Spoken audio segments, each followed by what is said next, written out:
Rabbi shrah li sadri wa yassir li amri. Wahlul 'uqdatam min lisani yafqahu qawli. Subhanaka la ilma lana illa ma 'allamtana. Innaka antal alimul hakim. Wa la hawla wa la quwwata illa billahil aliyyil azim. Yang saya muliakan moderator majlis pada pagi ini. Seterusnya rakan-rakan ahli grup pencinta Al-Quran, muslimin muslimat yang dirahmati Allah.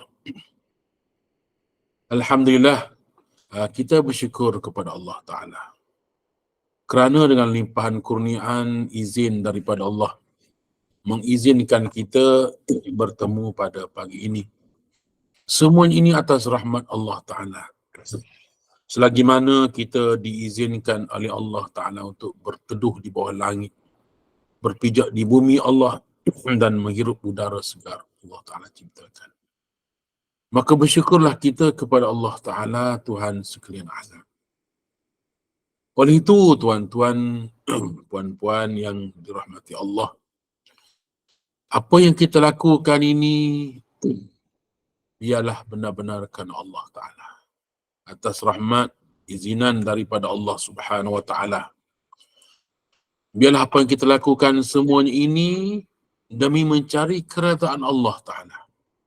Kerana pada asalnya, pada dasarnya penciptaan manusia itu sendiri untuk beribadah kepada Allah. Sebagaimana firman Allah, وَمَا خَلَقْتُ الْجِنَّ وَالْإِنسَ إِلَّا لِيَعْبُدُونَ. Aku tidak jadikan jin dan manusia itu melainkan untuk abdikan diri pada Allah. Maka semua gerak-geri, semua perkataan mesti dalam bentuk pengabdian. Semua pergerakan mesti dalam bentuk pengabdian, kepatuhan dan ketaatan kepada Allah. Setiap pandangan mata, setiap telinga yang mendengar, setiap akal yang memikirkan, yang sepatutnya dalam redha Allah. Sepatutnya dalam taat kepada Allah. Seandainya kita lakukan sesuatu bukan atas redha Allah, maka sudah tentu ia satu kesalahan, satu dosa. Maka Allah Ta'ala Maha Pengampun, Maha Penyayang. Allah Ta'ala Maha Pengasih, Maha Penyayang, menghapuskan dosa-dosa manusia. Sebagaimana kata ulama, itulah at-taubatu wajibatun min kulli zambin. Bertaubat itu merupakan wajib daripada segala apa bentuk dosa, maka wajib kena bertaubat. Yang mana kalaulah dosa-dosa itu bergantung dengan makhluk Allah, maka taubatnya itu mesti ada tambah satu lagi, itu memulangkan ataupun mengembalikan hak orang lain. Yang dia ambil, yang dia zalimi, maka dia kena minta maaf. Tapi kalau dengan Allah Ta'ala, dengan kita bertaubat, ya ayyuhalladzina amanu tubu ilallahi taubatan nasuha. Wahai orang-orang yang beriman, bertaubatlah kamu kepada Allah Ta'ala dengan taubat nasuha. Taubatan nasuha. Taubat sungguh-sungguh. Tak mahu dah ulangi dosa yang dilakukan itu. Tak mahu dah kembali kepada kejahatan yang dilakukan itu. Panggil taubat nasuha. Tiga syarat taubat nasuha. Pertama sekali, berhenti daripada melakukan dosa. Yang kedua, berazam masa akan datang setelah buat ada dosa itu dan menyesali atas perbuatan dosa yang lalu. Sesal buat, terlepas buat, menyesal. Akan datang azam tak si buat, dan sekarang ni dah henti dah. Itu syarat taubatan nasuha. Asa rabbukum ayyukaffiru ankum sayyiatikum. Dengan kamu bertaubat nasuha itu, Allah Ta'ala akan hapus semua dosa kamu. Dan kemudian Allah Ta'ala hapuskan dosa-dosa, wa yudkhilakum jannat, dan Allah Ta'ala masukkan kamu ke dalam syurga, tajri min tahtihal anhar, mengalir sungai-sungai di bawahnya. Yang mana dengan kita bertaubat itu, pertama sekali Allah hapuskan dosa. Yang kedua, Allah Ta'ala akan masukkan ke dalam syurga. Syurga pula ya, dengan penuh keindahan, kecantikannya. Tajri min tahtihal anhar. Yang mana mengalir sungai-sungai di bawahnya. Ini nak gambarkan betapa indahnya syurga, betapa cantiknya syurga yang Allah Ta'ala sediakan untuk orang-orang yang beriman. Yang mana wajib. Bahkan kata Imam Syafi'i, menangguhkan daripada bertaubat itu satu dosa. Dia buat dosa dah, tiba-tiba tak mahu bertaubat. Itu dosa lagi sekali.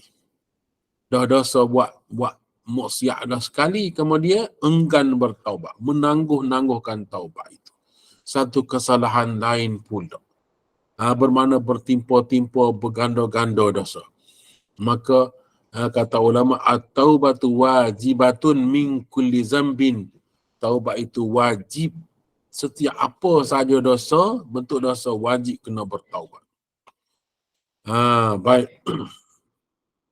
Sekiranya dosa-dosa itu dosa besar, kena bertaubat. Adapun dosa-dosa kecil, gugur dengan kita melakukan amal ibadah. Kita pergi ke masjid, Allah Subhanahu Wa Taala gugurkan dosa. Kita menunaikan amal ibadah, Allah gugurkan dosa. Dengan kita mengerjakan amal-amal salih ni, Allah Ta'ala gugurkan dosa. Kita baca Quran, Allah gugurkan dosa. Itu yang kita tak taubat pun Allah dah hapuskan dosa. Adapun dosa-dosa yang gugur itu dosa-dosa kecil, umpamanya. Dosa-dosa kecil. Kita pandang wajah ibu, gugur dosa. Kita pandang mushaf Al-Quran, gugur dosa. Kita pandang pada Kaabah, gugur dosa. Pandang sahaja. Kita pandang pada wajah isteri dengan penuh kasih sayang, gugur dosa. Kita pandang terdidik anak-anak, gugur dosa. Bermakna semua amal saleh kita dapat 2 ataupun 3. Pertama sekali kita buat amal saleh, pahala dapat. Automatik digugurkan dosa dan juga dinaikkan darjat. Sebagaimana kita melangkahkan kaki ke majlis ilmu. Langkahkan kaki ke masjid untuk solat fardu berjamaah. 3 dalam 1. Pahala dapat. Setiap langkah dapat pahala, hapus dosa, naik darjat. Bahkan banyak lagi kurniaan Allah yang kita tak tahu di sebalik itu. Hanya Allah lah yang maha mengetahui betapa hebatnya nilaian melakukan amal-amal saleh. Lebih-lebih lagi apabila kita bertaubat. Kita bertaubat itu sebenarnya ibadah. Kerana perintah daripada Allah Ta'ala. Tubu ilallahi taubatan nasuh. Allah Ta'ala perintah bertaubat. Bermakna kita bertaubat itu ibadah. Kita beristighfar juga zikir. Bukan saja subhanallah, subhanallah, Allahu Akbar ataupun selawat ke Nabi sahaja zikir. Istighfar tu zikir. Memohon ampun kepada Allah. Faqultu astaghfiru rabbakum innahu kana ghaffara. Yursilis samaa'a 'alaikum midrara. Para hadirin dan pendengar yang dirahmati Allah. Ada satu kisah, 3 kisah berlaku di zaman Abu Hasan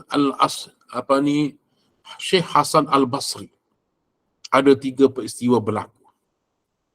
Satu kali penduduk kampung yang jauh datang menemui Syekh Hasan Al-Basri, ulama terkenal satu ketika dahulu. Satu penduduk kampung mari, satu kumpulan mari, wahai tuan guru, kampung halaman kami dah lama tak turun hujan. Binatang ternak telah kurus, tumbuh-tumbuhan tidak tumbuh, pokok-pokok tidak berbuah. Nasihatilah kami. Syekh Hasan Basri menjawab, kamu beristighfarlah kepada Allah. Beristighfar, bertaubat kepada Allah. Dan kamu balik kepada kampung halaman kamu, beritahu penduduk kampung supaya mereka semua beristighfar dan bertaubat kepada Allah. Itu nasihat Syekh Hasan Basri. Lalu penduduk kampung ini, misalnya kita kata wakil lah, Tok Ngulu lah, pergi jumpa dengan Tuan Guru ni. Tuan Guru nasihat, kamu balik dan beritahu penduduk kampung supaya mereka bertaubat. Supaya mereka beristighfar. Terima kasih dah, dan mereka balik dan beritahu penduduk kampung, Tuan Guru menasihati kita semua supaya kita beristighfar dan bertaubat kepada Allah. Setelah mereka semua bertaubat, lalu Allah Ta'ala turunkan hujan yang begitu lebat sekali. Dan bila turunnya hujan dengan begitu lebat dan tanaman mereka menjadi subur, rumput rampai tumbuh dengan segarnya dan binatang ternak mereka dapat meragut rumput dan menyebabkan tak berapa lama binatang ternak mereka kembali menjadi gemuk. Ini barakah daripada istighfar. Yang mana lagi penduduk kampung juga datang. Jumpa Tuan Guru, wahai Tuan Guru, saya ada kebun yang luas, buah-buahan, tapi pokoknya tidak berbuah. Pokoknya subur. Tapi tidak mengeluarkan hasil. Nasihatilah kami. Syekh Hasan Basri nasihat pada mereka, kamu balik beristighfar. Beristighfar pada Allah. Taubatlah pada Allah. Itu juga nasihat Syekh Hasan Basri. Lalu tuan punya kebun ni balik dan mereka beristighfar, mereka bertaubat pada Allah. Musim berikutnya telah mengeluarkan bunga dan hasil buah-buahan yang sangat lumayan. Dan mereka kembali berjumpa dengan Syekh Hasan Basri, mengucapkan terima kasih dan menghadiahkan sedikit hasil buah-buahan, hasil daripada tanaman mereka telah berbuah dengan subur. Subhanallah.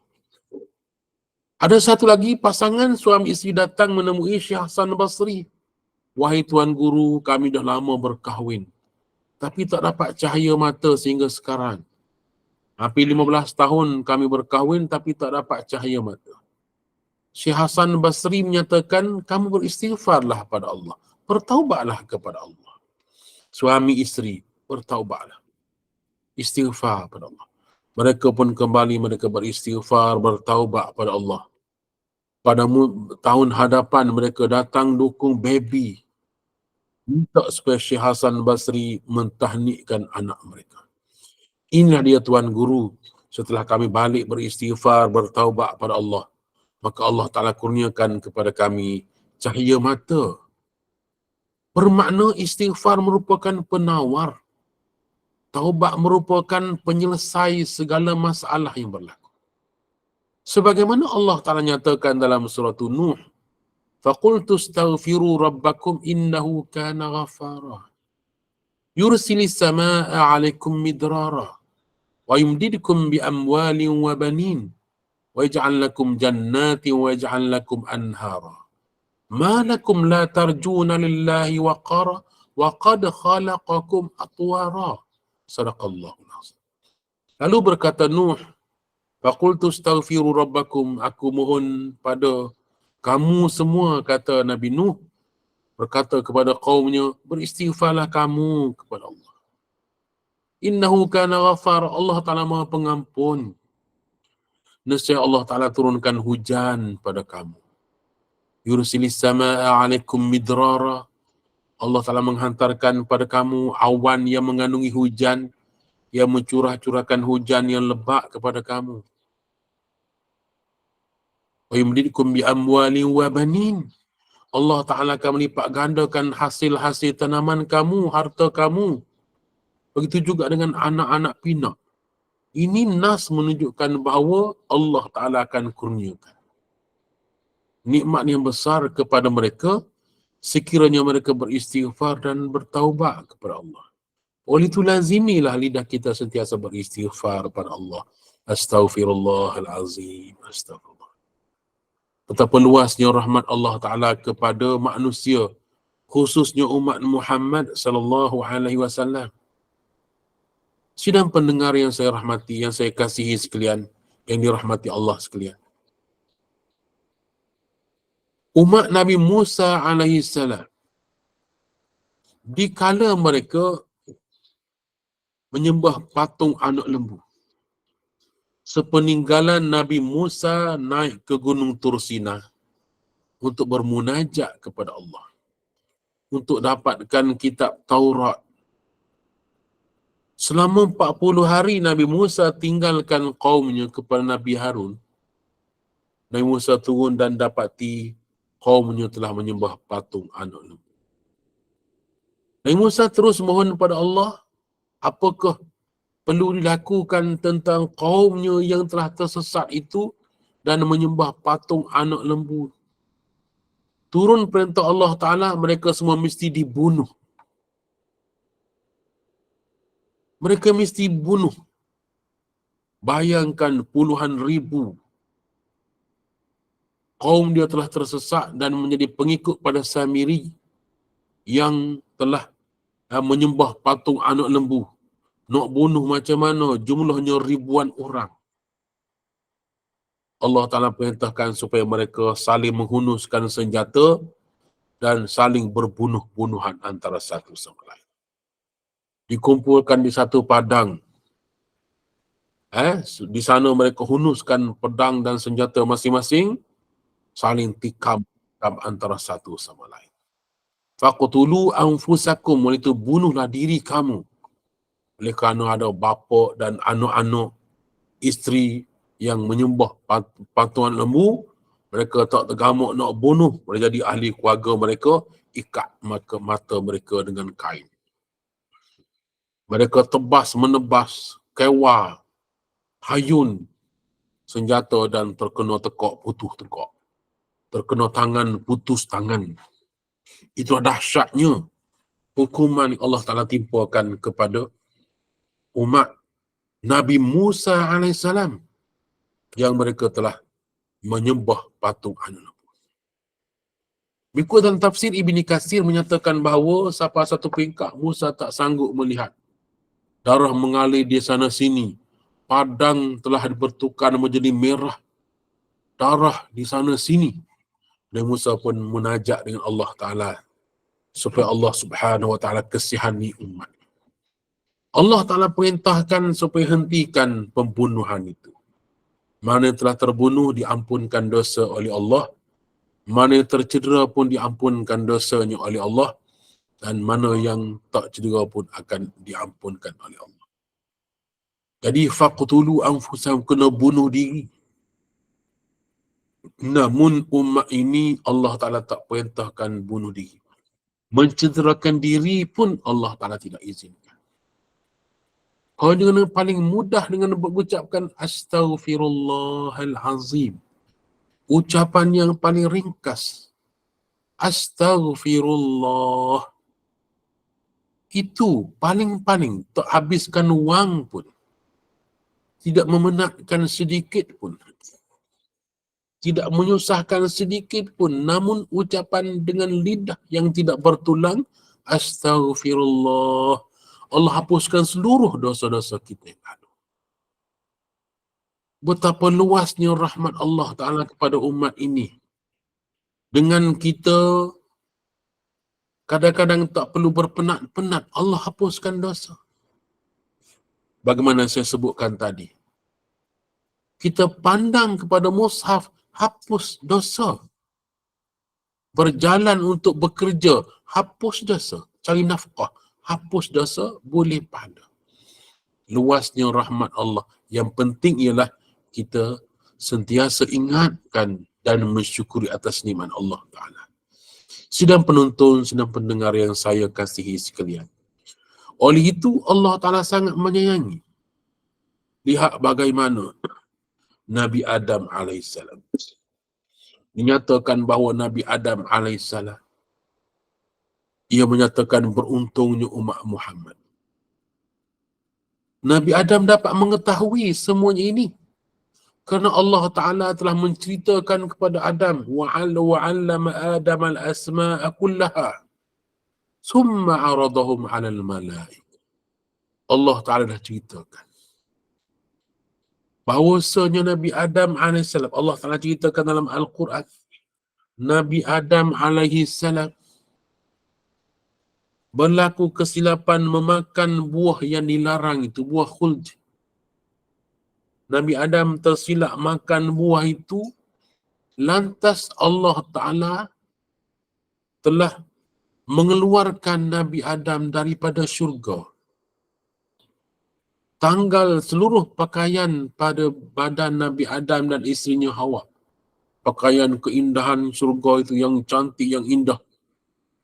Dengan sekelip mata tertanggal daripada badan Adam dan isterinya. Kerana melakukan satu kesilapan, makan buah yang dilarang. Bukan itu sahaja.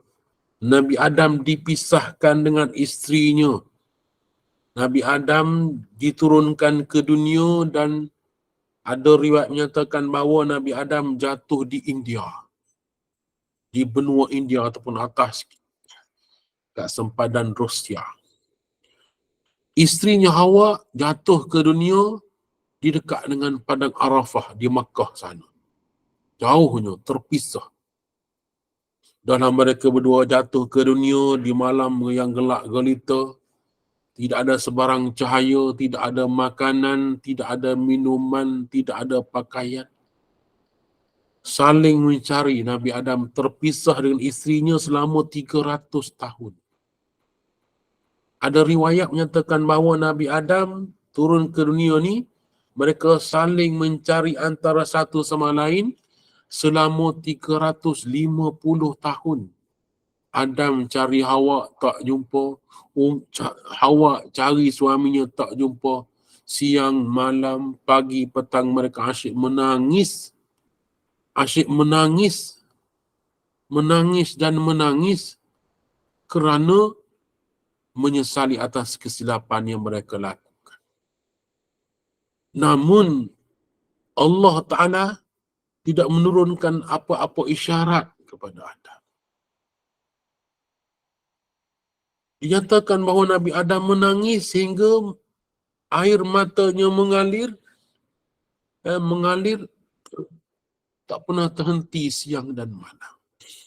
Nabi Adam berjalan di atas muka bumi tak pernah mendongak ke langit kerana malunya kepada Allah atas satu kesilapan. Hanya tunduk merasakan silap kerana memakan buah yang dilarang itu. Subhanallah. Mereka terpisah suami isteri selama beratus tahun atas satu kesilapan.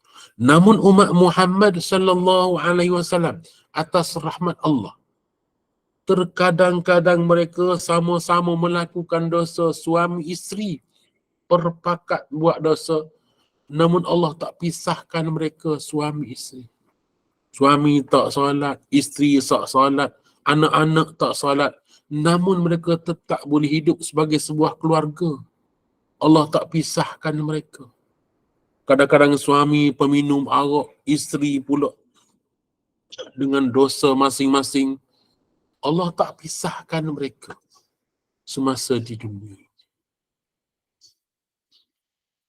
Dan terkadang-kadang umat ini melakukan dosa dalam keadaan tidak berpakaian, namun Allah berikan pakaian pada mereka.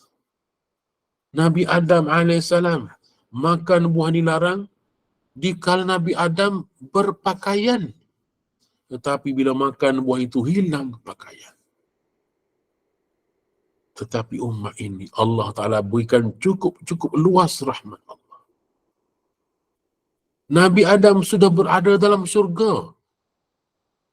Tersilap makan buah itu dikeluarkan daripada syurga. Tapi umat Muhammad yang belum masuk syurga, belum melihat syurga, apabila mereka bertaubat, mereka kembali ke pangkal jalan, Allah masukkan mereka ke dalam syurga. Subhanallah. Wa yudkhilakum jannatin tajri min tahtihal anhar. Oleh itu tuan-tuan, Allah kurniakan kepada kita lidah yang tidak bertulang. Senang saja kita sebut subhanallah. Senang saja kita sebut alhamdulillah. Senang saja kita ucap astaghfirullah. Namun kekangan yang paling berat ialah untuk menyebutnya. Walaupun ringan disebut tetapi berat untuk lakukannya. Kerana nafsu yang menghalang. Kerana syaitan yang menggoda, akal fikiran yang bercelaru, menyebabkan mulut berat untuk berzikir dan beristighfar kepada Allah. Oleh itu, sidang pendengar penonton sekalian, mari kita lihat ayat-ayat suci Al-Quran yang mana Allah Subhanahu wa taala memerintahkan wa tubu ila Allahi jami'an ayyuhal mu'minun la'allakum tuflihun. Surah An-Nur ayat 31. Dan bertaubatlah kamu semua kepada Allah Ta'ala.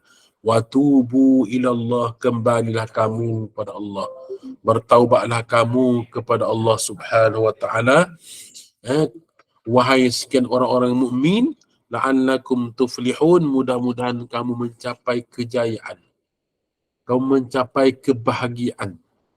Allah Ta'ala perintah supaya kita beristighfar, bertaubat kepada Allah. Dengan bertaubat itu kita mencapai kejayaan. Nabi Adam AS, Allah Ta'ala kurniakan satu kalimat. Kalimatin, beberapa kalimat. Iaitulah Rabbana zalamna anfusana wa illam taghfir lana wa tarhamna lanakunanna minal khasirin. Itu taubat Nabi Adam. Allah Ta'ala masukkan dalam Al-Quran. Allah nukilkan dalam Al-Quran untuk menjadi zikir kita, menjadi doa taubat kita. Setelah Nabi Adam AS berada di Mekah, Allah Ta'ala terima taubat Nabi Adam. Tetapi umat Muhammad, Allah terima taubat di mana sahaja kita berada. Kita berada di rumah, Allah hapuskan dosa. Kita berada di pejabat, kita beristighfar, Allah hapuskan dosa. Kita berada di mana sahaja kita bertaubat, Allah Ta'ala terima taubat segera. Subhanallah. Namun Nabi Adam AS berada di Makkah. Sampai di Mekah barulah Allah Ta'ala terimakan permohonan Nabi Adam AS untuk bertaubat kepada Allah Subhanahu Wa Ta'ala. Baik tuan-tuan. Fatalaqa Adam min Rabbih kalimatin fataba alaihi. Dan firman Allah Ta'ala, Istaghfiru rabbakum summa tubu ilaih. Surah Hud ayat 3. Beristighfarlah kamu kepada Tuhan kamu, kemudian kembalilah kamu kepada Allah. Bertaubatlah kamu kepada Allah. Dan firman Allah Ta'ala, Ya ayyuhalladzina amanu tubu ilallahi taubatan nasuha. Wahai orang yang beriman, bertaubatlah kamu kepada Allah dengan taubat nasuha, sungguh-sungguh. Yang mana tuan-tuan, puan-puan yang dirahmati Allah? An Abi Hurairah radhiyallahu anhu qala, Sami'tu Rasulullah sallallahu alaihi wasallam yaqul, Wallahi inni la astaghfirullah wa atubu ilaihi fil yaumi aktsara min 70 marrah. Rawahul Bukhari.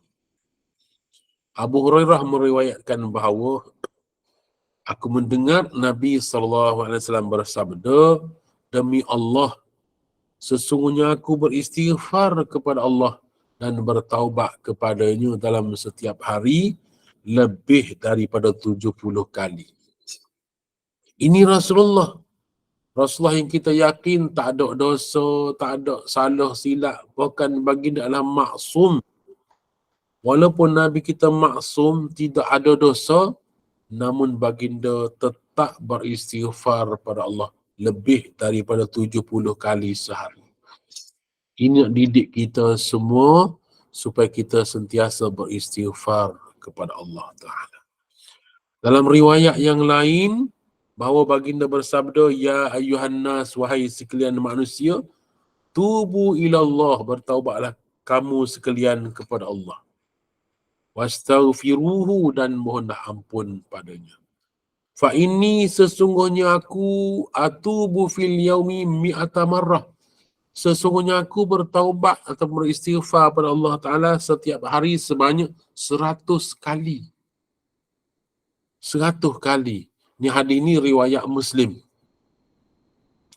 Dan Abi Hamzah Anas bin Malik Al-Ansari radhiyallahu anhu khadim Rasulullah sallallahu alaihi wasallam, khadam. Anas bin Malik ini pernah menjadi khadam Rasulullah.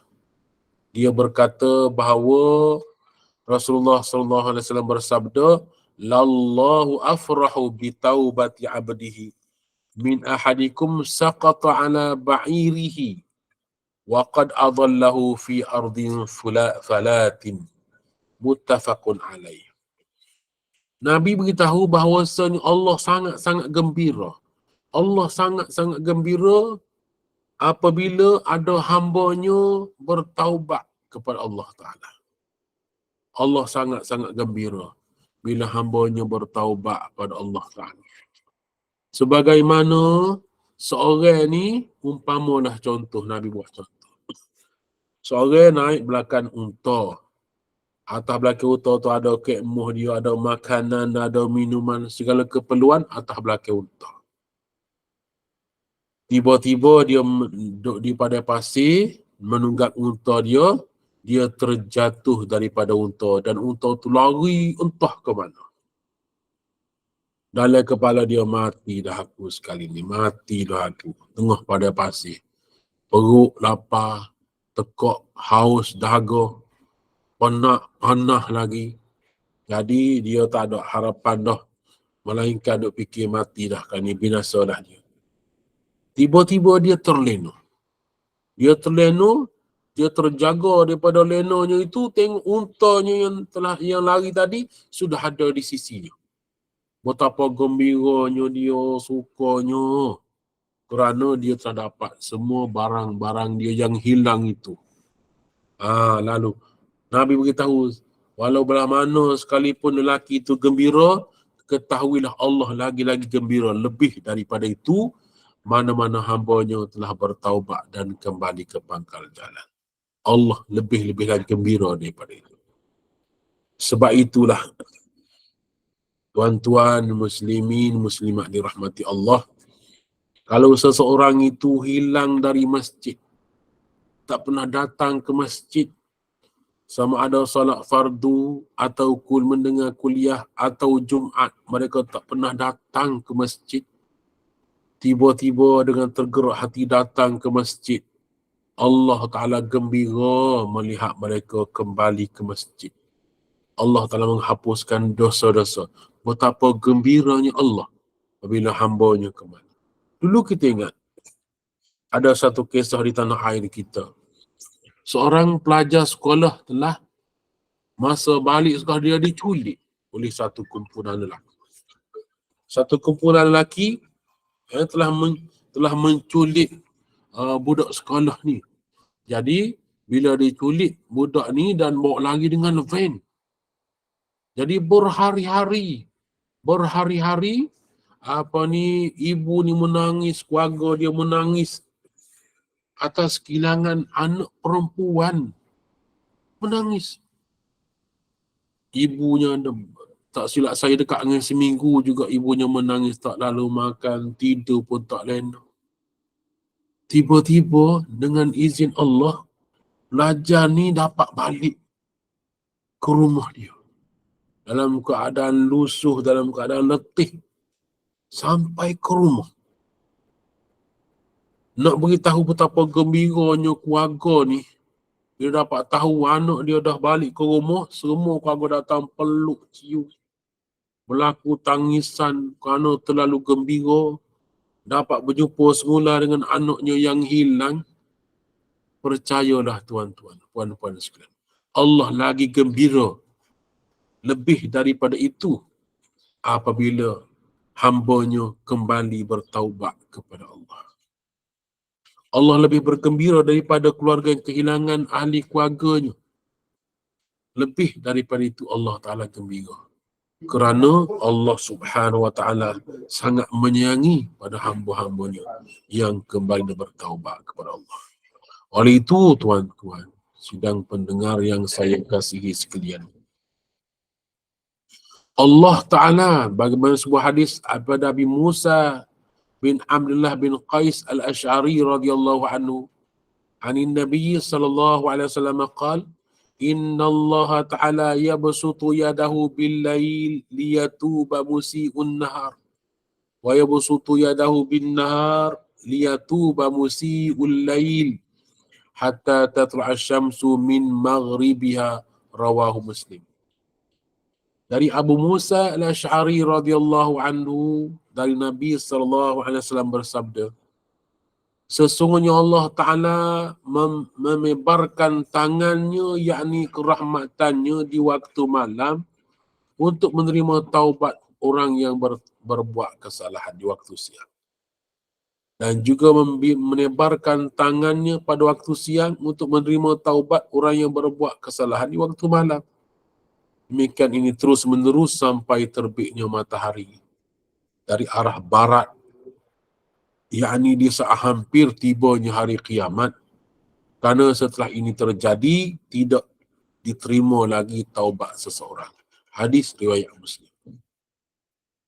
Dapat kita faham dalam hadis ini bahawasanya Allah Ta'ala sentiasa menunggu-nunggu taubat hamba-Nya. Allah Ta'ala tunggu di waktu siang supaya orang buat dosa malam tadi bertaubat di siang hari. Allah Ta'ala tunggu untuk mengampunkan dosa yang bertaubat di siang hari. Di malam hari Allah Ta'ala tunggu supaya dia bertaubat di malam hari. Begitu terus menerus, siang berganti siang, malam berganti malam. Minggu berganti minggu, bulan berganti bulan. Allah Ta'ala tunggu setiap masa, setiap saat. Menunggu supaya hamba-Nya bertaubat. Bila berterusan, Nabi kata, sehingga matahari naik sebelah barat, barulah pintu taubat ditutup. Pintu taubat ditutup. Dua keadaan. Yang pertama apabila matahari naik sebelah barat, dan satu lagi apabila nyawa sudah berada di halqum. Itu pintu taubat telah ditutup. Selagi mana belum sampai masanya, Allah Ta'ala tetap membuka pintu taubat seluas-luasnya untuk menerima taubat hamba-hambanya. Subhanallah. Sebagaimana sebuah hadis daripada Abi Abdul Rahman bin Abdullah Umar Al-Khattab radhiyallahu anhu. Anin Nabi sallallahu alaihi wasallam qala inna Allah Ta'ala yaqbalu taubatal 'abdi ma lam yugharghir. Hadis riwayat Imam Tirmizi. Sesungguhnya Allah Ta'ala menerima taubat hamba-Nya selagi mana nyawa belum sampai di halqum, belum sampai di ghargharah ni. Maka tu Allah terima lagi taubat. Melainkan bila dah sampai di halqum baru nak bertaubat, Allah Ta'ala tak terima dah taubat. Kerana pintu taubat telah ditutup. Subhanallah. Kesimpulannya, tuan-tuan, dalam siri pertama, siri taubat, dapat kita simpulkan betapa Allah Ta'ala sangat menyayangi hamba. Allah Ta'ala sangat menyayangi hamba dan sentiasa menunggu-nunggu masa dan ketikanya supaya hamba-Nya kembali dan bertaubat kepada Allah. Jangan kita lupakan Allah. Jangan kita merasakan diri kita sudah cukup dengan apa. Mesti kita merasakan kekurangan demi kekurangan, kelemahan demi kelemahan, barulah kita berasa kita mai ketika nak tadah tangan memohon rahmat dan keampunan dari sisi Allah Ta'ala. Oleh itu, tuan-tuan, kita beruntung, kita bertuah. Kerana Allah memilih kita sebagai penganut agama Islam. Dan peliharalah agama ini dengan sebaik-baiknya supaya kita hidup dalam Islam dan kita dimati pun dalam Islam, insya-Allah. Kalimat tauhid, la ilaha illallah Muhammad Rasulullah.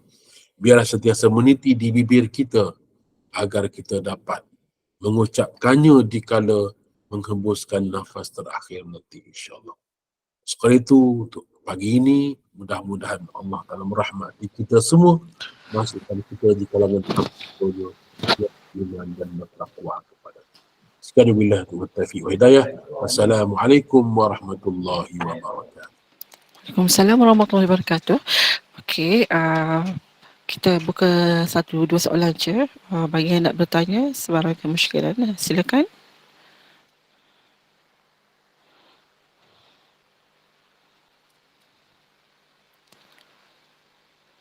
Baik, nampaknya semua dah jelas, dah tak ada soalan. Kita tutup dulu lah ya Ustaz ya.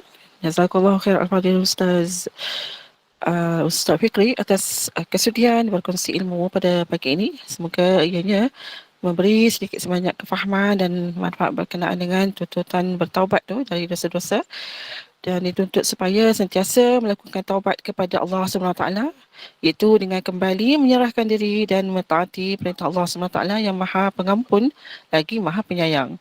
Tuntutan taubat ini adalah sebagaimana yang telah disebutkan dalam petikan beberapa ayat suci Al-Quran yang telah pun disebut oleh Ustaz Fikri tadi. Dan semoga amalan taubat ini, amalan taubat-taubat kita diterima oleh Allah SWT dan mendapat keberkatan darinya. Dan terima kasih kepada penaja dan juga jemaah sudi duduk sama-sama hinggalah ke akhir majlis ini. Dan kita ada lagi pada pukul 8 malam nanti. Dan semoga Allah kurniakan juga keberkatan rezeki dan umur kepada yang membantu menyumbang bagi kesinambungan majlis ini. Dan Ustaz, saya serahkan kepada Ustaz untuk menutup majlis ini dengan tasbih kafarah dan surah Al-Asr. Silakan Ustaz. A'udzubillahi minasyaitanir rajim. Bismillahirrahmanirrahim. Allahumma ja'al jam'ana haza jam'an marhuma wa tafarruqana min ba'dihi tafarruqan ma'suma. Ya Allah, ya Tuhan kami, jadikanlah perhimpunan kami pada pagi ini perhimpunan yang menghapuskan, yang mendatangkan rahmat daripada sisimu, dan perpisahan yang menghapuskan segala dosa-dosa kami. Bismillahirrahmanirrahim. Subhanakallahumma wa bihamdika asyhadu an la ilaha illa anta astaghfiruka wa atubu ilaik. Bismillahirrahmanirrahim. Wal 'asri innal insana lafi khusr illa alladhina amanu wa 'amilus solihat wa tawasaw bil haqq wa tawasaw bis sabr. Sadaqallahul azim. Wassalamualaikum warahmatullahi wabarakatuh. Waalaikumsalam warahmatullahi wabarakatuh. Terima kasih Ustaz. Jumpa lagi insya-Allah. Assalamualaikum. Jumpa lagi semua. Terima kasih semua ya. Waalaikumsalam. Terima kasih semua. Jumpa lagi. Assalamualaikum. Ya. Waalaikumsalam warahmatullahi wabarakatuh.